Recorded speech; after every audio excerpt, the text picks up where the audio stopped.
يعني إيه ESG؟ يعني وصف الحالة البيئية والاجتماعية والحوكمة. الجوانب دي بتأثر على كل المجالات بما في ذلك إدارة المنشآت، وبقالها أهمية متزايدة بالنسبة للشركات عشان تلتزم بمسؤولياتها الاجتماعية والبيئية.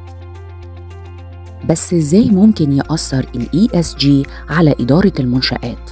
أولاً، شركات إدارة المنشآت بتكون تحت ضغط كبير علشان توفر حلول مستدامة لتأثير الأنشطة البشرية السلبي على البيئة والمجتمع.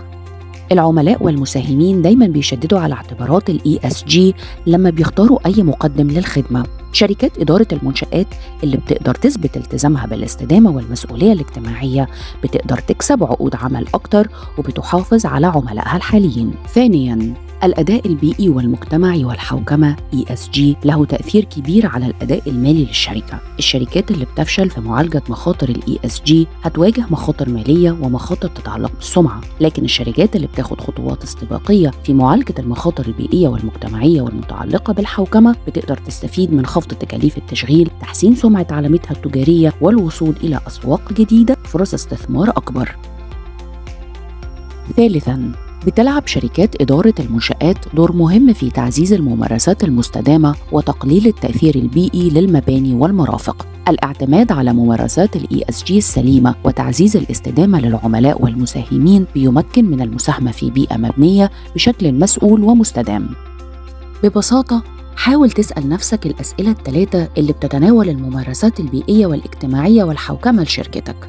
وخلينا نبدأ من المكون الأول، البيئة. هل شركتك بتقلل من تأثير نشاطها على بيئتها والبيئة المحيطة بيها؟ هل شركتك بتحسن تعاملها مع العاملين والمجتمع بشكل عام؟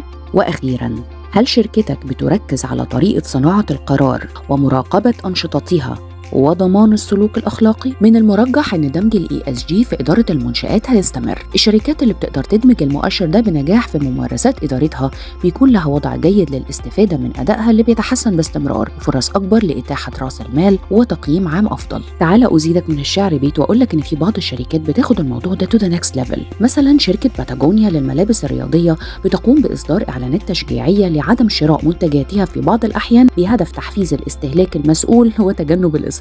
دمتم باستدامة وسلام.